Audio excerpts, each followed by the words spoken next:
KDN. True are the nightmares of a person that fears. Safe are the bodies of the silent world. Turn pretty flower, turn towards the sun, for you shall grow and sow. But the flower reaches too high and withers in the burning light. Get out your bricks. Pussycat, pussycat went to London to seek fame and fortune. Faith must not be lost, for this shall be your redeemer. This was the exact cryptic file that Ken Webster found on his borrowed computer when he returned home one afternoon. It was from a resident of his own cottage. But the strange part was, the resident was from centuries earlier. This is the alleged story of the Dodleston Messages.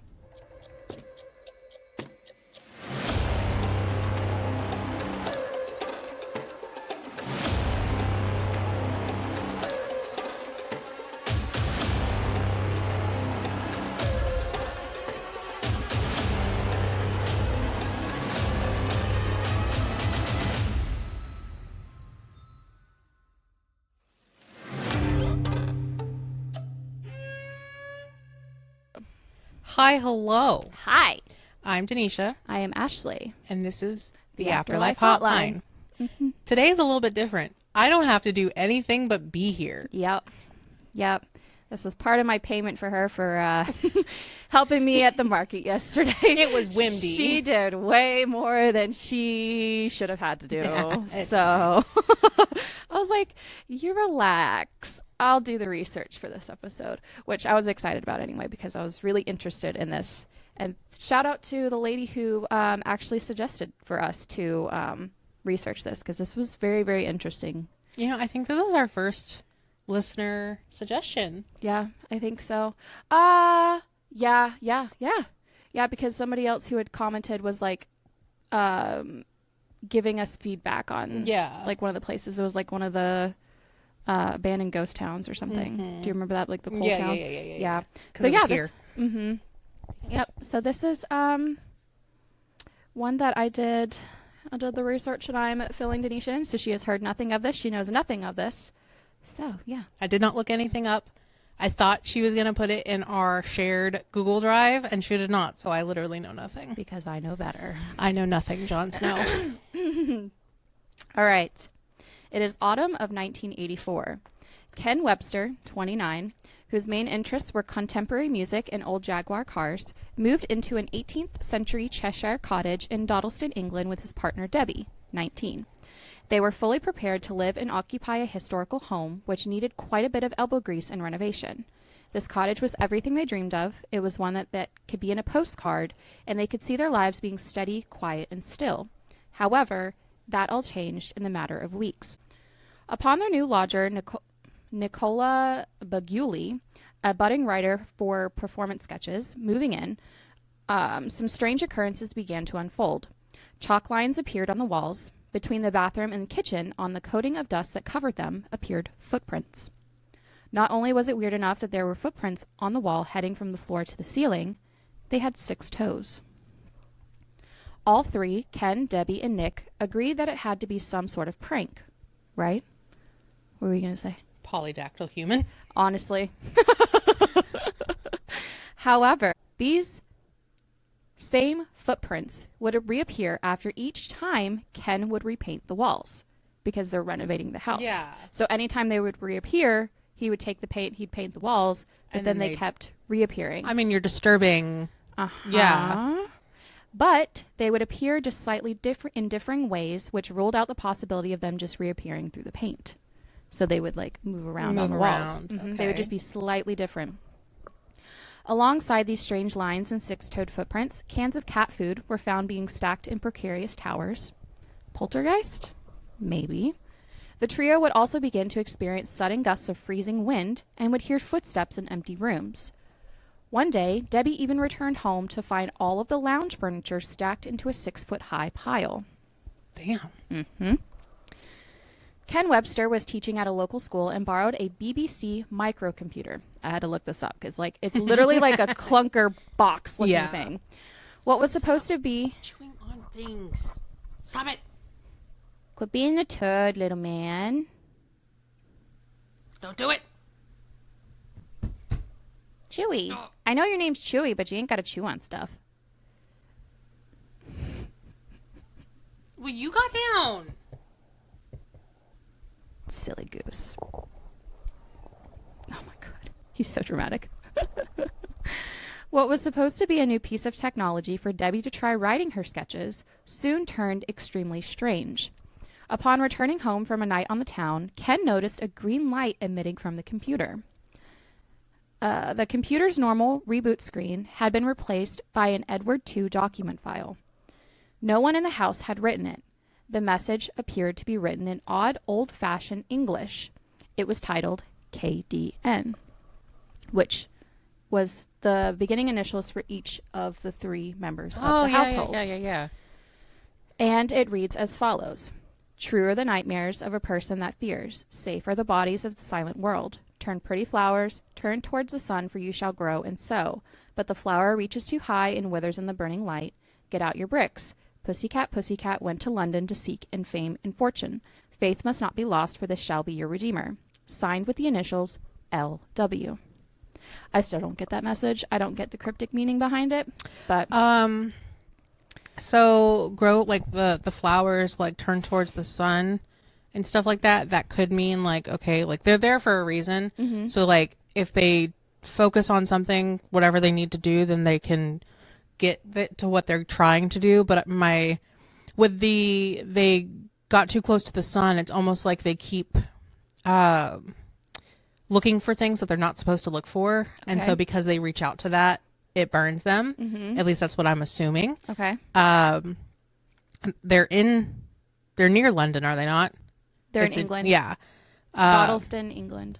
I don't get the whole pussycat thing. I think it's because they have a cat. Oh, yeah. Because it says that the cat's cans of cat food keep getting rearranged. In like 6-foot towers and stuff. Yeah. Yeah. So my assumption is they're there for a reason and they're looking for something, or they're trying to get something, and that's the reason they stayed there. Because I know like a lot of writers will like They're very cryptic. Yeah, and they'll go away on a vacation or something so they can just write. Mm-hmm. And then maybe they're searching for something they're not supposed to be searching for. Mm-hmm. Or like with the footprints, they keep covering up things that they're not supposed to do. Mm-hmm. And so then it bites them in the ass. That's my assumption. Okay. So, mind you, in case you didn't know, this computer did not have the internet. The BBC Micro Model B was launched in the late 1981 and it came equipped with 32K of memory, a floppy disk drive, and the Edward II word processor. And that was it. Literally just the basic of the basic stuff. Ken soon returned the BBC Micro to the school, and the incident had been forgotten. A while later, Ken borrowed yet another BBC Micro in February. A couple months later. Much to his surprise, the strange messages continued. This time, the second file was titled Reate, R-E-A-T-E, which led him to believe that whatever was happening, the person, and upon research of other people, led them to believe that whoever was leaving these messages did not know how to work the computer, because I guess there was like a certain sequence of keys you could press and it would put in create, but it came out reate. So it was composed of archaic English, difficult to comprehend, and was once again signed by LW. Translating the message into modern language, it reads as follows. I write on behalf of many. What strange words you speak. You are a worthy man who has a fanciful woman, and you dwell in my home with lights which the devil makes. It was a great crime to have stolen my house. This message was translated with the help of Ken's coworker, Peter Trindle, who then concluded that it was Middle English used in Cheshire during the 16th century. Ken decided to leave a file of his own on the Edward II document and leave the computer unattended. His plan worked. He began to establish direct communication with someone claiming to be from the 16th century. This began a conversation that lasted years. After some time, the mysterious sender revealed himself as Luke Wayneman, LW. Lukas was... Stop pressing stuff. Lukas was living in 1546, during King Henry VIII's reign. He claimed to have earned a degree from Jesus College, Oxford, before settling into life as a farmer. Not long before, he had tragically lost both his wife and son to the plague. Lukas described living in a red sandstone home built on the very site where Meadow Cottage would later stand. Ken found this detail especially compelling while renovating the cottage. He had uncovered remnants of an earlier structure beneath the kitchen floor, constructed from the same red sandstone. Messages began arriving daily, but only when the residents' backs were turned. Over time, Lukas grew more familiar, even friendly, with Ken and Debbie. Still, unsettling inconsistencies began to surface. When asked about King Henry VIII's current age, Lukas gave an answer that didn't match the king's actual age in 1546. Even more troubling, he claimed to have studied at Jesus College, Oxford, despite the fact that the college wouldn't be founded until 1571, a full 25 years after his time. When confronted, Lukas insisted that the errors were intentional, saying he wanted to see if Ken and Debbie would notice. Lukas also seemed to possess abilities far beyond their own. He claimed he could observe them through what sounded like a one-way mirror. After Ken left a photograph of a Jaguar car inside the cottage, Lukas later remarked, "I have found your picture of the cart, but it's a crude thing, for without the horse it won't go far." Because he's from the 16th it does century. have a lot of horsepower, though. Honestly. Just not the horsepower that Lukas is expecting. Reflecting on their strange method of communication, Lukas offered a haunting analogy. "I think we're a history book that has its front and back pages joined together. We are each a side of it. It's giving me like parallel timelines. Yeah. Like stuff going on at the same time." Now, if all of this wasn't strange enough, Lukas has something else up his sleeve. He then revealed he wasn't actually communicating to them from the year 1546. He was gifted a device called the Leames Boisty, translated to light box or box of lights. The even stranger part, this was gifted to him from visitors from the year 2109. The purpose of this device? To allow communication with people from the future. Lukas explained that the light box was invisible to most people, describing it as something like a magical mirror that allowed him to see Ken and Debbie. He would speak into it, and somehow his words would appear as documents on their 1985 computer, Edward II. But the device wasn't perfect. It only worked inside his home, and the connection to the 1985 would weaken whenever other people entered the Meadow Cottage. And there's a third. Conveniently, that seemed to explain why investigators from the Society of Physical Research never found anything unusual, and also why these messages would appear only when no one was home. So it's like them being in the house whenever he was trying to communicate with them would like interfere with the device. So curious, Ken decided to push things further. He created a file titled Calling 2109 and waited. Once again, it worked. The first message from what called itself the 2109 read, "Ken, Deb, Peter, we are sorry that we can give you only 2 choices."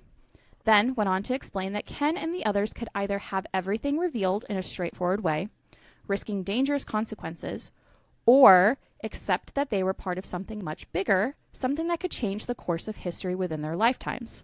So you were on the right track with the cryptid message earlier. Unlike Lukas's old-fashioned speech, the 2109 communicated in modern language, but it was filled with spelling errors and often felt cryptic, almost like riddles. At times, their tones drifted into something that sounded almost philosophical or even New Age. They claimed things like, we move at a speed so that we cover every point in your time and universe. We have no form. We feed off of a neat energy that you will not have heard of. Aliens. Mm-hmm. That's what I'm thinking. Sorry. But their tone wasn't comforting. It was cold, condescending, sometimes even threatening. They took credit for the poltergeist activity in the cottage, though they agreed to stop it after Ken asked. They also claimed to have made accurate predictions, including the eventual proof of Fermat's last theorem in 1995, and even the coordinates of I had to look up how to pronounce this, a quasar that wouldn't be discovered until years later. Do you know what a quasar is? Mm-hmm. Okay.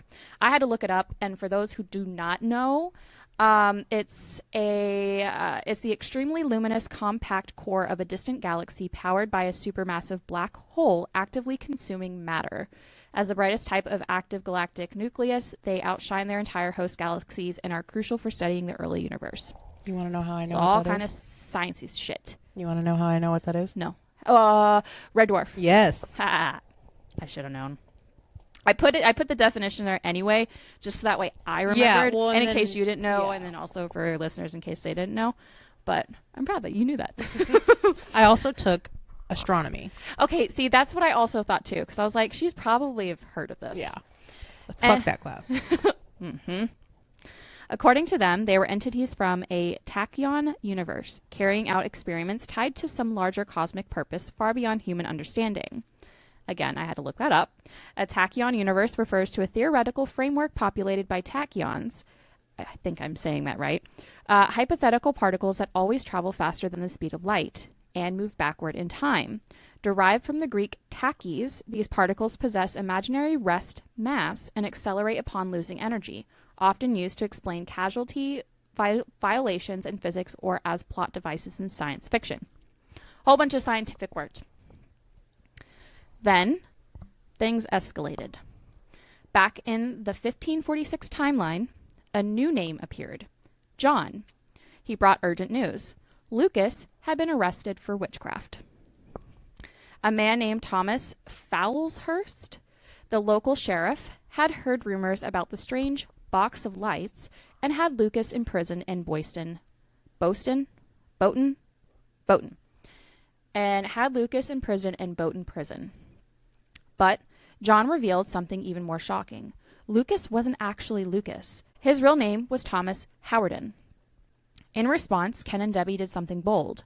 Through the lightbox, they threatened the sheriff, warning him that they would use powerful forces from the future if Thomas wasn't released. Whether out of fear or coincidence, it worked. Within days, Thomas was freed. I don't think they were going to be able to do anything, but the fact that, I mean, in the 16th century, you don't know what these future people are going to be able to do. So it's kind of like, it reminds me of My Roommate's a Vampire. Whenever she said that she'll blast them on TikTok. And she's like, what is this TikTok that you speak of? No, I'll release him. It's fine. Yeah, that's what it reminded me of. Chewy, you're making this very uncomfortable. So, but the 2109 was not happy. They admitted that they had been actively editing the conversations between the 1540s and the 1980s, trying to prevent Thomas's real identity from being revealed. At this point, Thomas no longer trusted them, so he suggested a different method of communication, one they couldn't interfere with. He asked Ken to leave a pen and paper beside the computer overnight. The next morning, a message appeared, handwritten, elegant, signed Thomas Howardin. Whatever this was, it seemed to bypass the 2109 completely, because it wasn't it's not through their technology. Yeah. Then came one final request from the 2109. They wanted Ken to contact a UFOologist named Gary Rowe and provided a phone number. Peter Trindle made the call.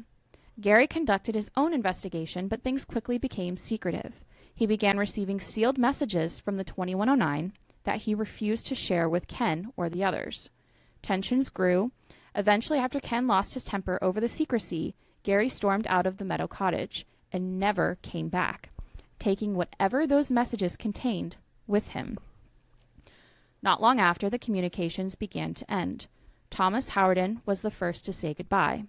He explained that people in his village believed he was a witch, and he could no longer stay. He planned to leave his farm behind, travel to Bristol, and eventually settle in Oxford. In his final message, he said that he would write a book about everything that had happened and leave it somewhere that Ken, Debbie, and Peter might one day find it. He wrote, "In your time my book is old, but I shall not go to my God until it is written. Then we will all be truly embraced. I shall await you in Oxford." The 2109 later confirmed that Thomas would write the book in Latin with help from a friend in Oxford, placing it somewhere secure. Their final message to Ken carried a warning. They urged him to write his own account, saying, "Knowledge will be your progress, but your kind are coming close to getting their fingers burnt." Getting too close to the sun. And then, just like that, they were gone. There is no need for you to write back. We will have gone. In 1989, Ken Webster published The Vertical Plane. It is a book that is out there, and it has all of the messages that transcribed between him and, whoever he was speaking to. Yeah. Lukas, 2109, for the years that they were communicating. It has all of that in there. published the book The Vertical Plane, detailing the entire experience from his perspective. The book drew massive attention, fascinating some readers, while others dismissed it as confusing or unbelievable. For years, it was out of print, with rare copies selling for hundreds online before a new edition was released in 2022. Ken and Debbie made one final public appearance in 1996 on The Out of This World, though they chose to remain unseen during their interviews. After that, they stepped away from the spotlight completely. Ken reportedly took a new job in Manchester, and the couple quietly disappeared from public life. And as for the Thomas Howardens' promised book, it was never found. So what do you think? Do you think this was real? Do you think it was like made up, a hoax? Was this communication with aliens, time traveler, parallel timelines, futuristic alien device? What is everybody's thoughts? I like to think that this is legitimate, because I would hope so. Because there's no doubt that there's stuff out there for sure. Mm-hmm. And I can only imagine that with there being these higher known beings, they're going to have the technology to do that, because we already know that they're far beyond us. Yeah. And so I could absolutely see them having a way to communicate with people from our time, from people from before our time, because I feel like there's a plane where everything intersects and interconnects. Like, we all are on some kind of joint level at some point. Yeah. There's some thread. So I could 100% see that being real. I'd be very interested to see if the copy ever does get found. Yeah. And I didn't realize, because whenever I was reading it and it said that a newer copy of his book, of Ken's book, had been released in 2022, I was like, that was literally that was a few years ago. 4 years ago. Yeah. And so I want to get the book and I want to read it, because What's it it called? has The Vertical Plane by Ken Webster. But it's just crazy, because Lukas was communicating to them through the device that he was given by the 2109, which, first of all, I want to understand why 2109 was in 1546, I think 1546 or 15 something, the 16th century, and why they gifted Lukas this light box. And then also, it's crazy because you have to think that he's literally living in the same building that they're living in, just in a different time. Mm-hmm.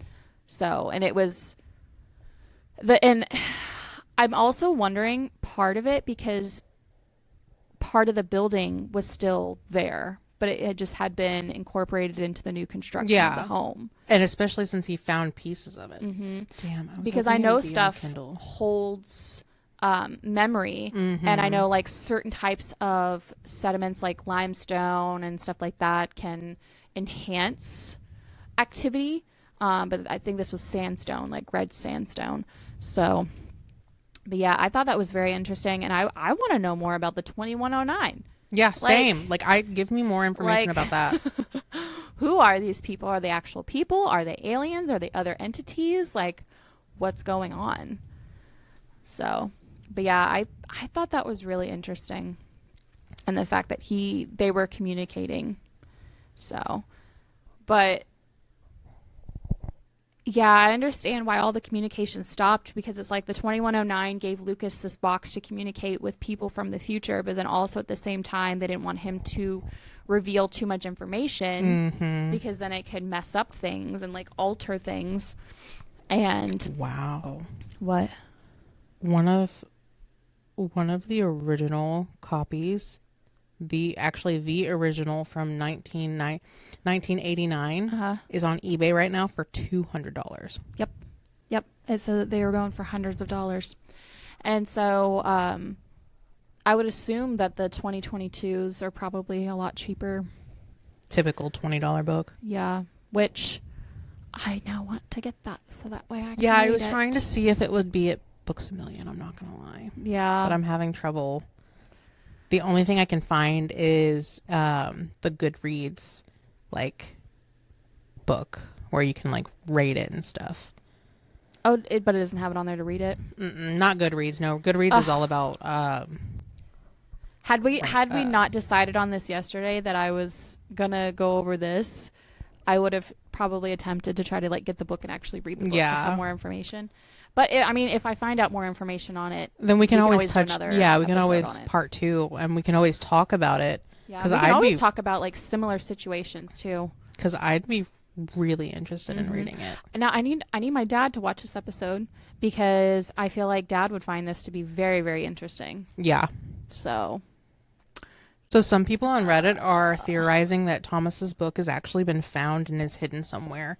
I wouldn't be surprised if the government doesn't have it as like an artifact because it's probably given out too much information. Yeah. So yeah, this was recommended us to do by a user from Instagram, Lainey. Thank you, because this was a very fun research for me, and now is going to make me delve deeper into it. But yeah, like Lainey, if you guys have any other topics, paranormal topics, spooky topics, whatever that you suggest that you want us to cover and you want to hear in a future episode, let us know. And one of us can do it. Also, I want to do more episodes like this where you and I can kind of each do research 100%. on certain topics because I feel like it's kind of fun because then you don't know what I know nothing. Is going to talk about. I mean, you know what they're going to talk about, but you don't know anything about the topic. So okay, so and it was making me more giddy to talk about it. So I was like, Niche doesn't know anything. I don't know about anything. This topic. So it's not at Books A Million, our store, but we can purchase it online. It's $21.99. Is it on Amazon? It's on Amazon as well. Yeah. Oh, okay. I just have a Books A Million card, so I get free shipping. Hell yeah! I was hoping it would be in the store so that I could go see it. I know. I just want to read all the messages between the two. It's the second edition. So I'm also curious as to like what's different between the first edition and the second edition. Like I know it's just republished, but did they take anything out? Ooh. Or have they added anything? Somebody needs to let us borrow a copy of the first edition. I love books. It will be taken care of. I will treat it with pride and museum quality carefulness. I will white glove it. If anybody has a copy of the 1989 Ken Webster, The Vertical Plane, or even just can we borrow it? Even if you don't want us to physically have it, if you could just like flip through videos of the pages, like upload the page. I wonder if I can find a copy of it online. Maybe, because I would love to get the newer edition book and then have the older edition and just kind of see like what, if anything, has been updated, changed, removed. Because if that's the case, no wonder why they're selling it for an outrageous amount on eBay. I didn't even think about that yesterday. Well, because I'm over here, like, I know, like, in textbooks and Pinky stuff like promise, that. We will, if this lands on anybody who has that book and allows us to just borrow it for a tiny, we're pinky promising you, but pinky promising each other because we can't pinky promise physically. We will give it back. Yeah, I look seriously for research purposes, because I understand like old books like that, they need care, and I will go and I will purchase the white glove. I will give it the white glove treatment. We will handle it with care. If this is something that you feel comfortable with, or if there's a museum out there that possibly has a copy that we could come look at. Yeah. I just want to know. I want to see this copy and have it next to the second edition. I want to be able to see if there are any differences. Yeah, because this was 1989, 1989, I think. 89. He was 29. And then 2022 is when the republish comes out. Is he dead? I know it didn't have a picture of him on the back of the book. It was like a drawing of him. Ken Webster might also be a pen name. Oh, I didn't even think about that. They could just be unknown names because they did not want to be in the public eye. Mm-hmm. I didn't even think about that. Dang it! But yeah. So. Let us know if you like this style where one of us does the research and the other one has no idea what the fuck is going on. Let us know if you have any things for us to research. Yep. Follow us on all of the things. And anything that you want to tell us or suggest to us or whatever, leave out to the Afterlife Hotline at gmail.com. And with that, Keep one foot in the living room. Mind your business. Were you thinking about it? No. Keep one foot in the living world. And one ear on the line. Bye. Shut the fuck up. What do you want to do? You were.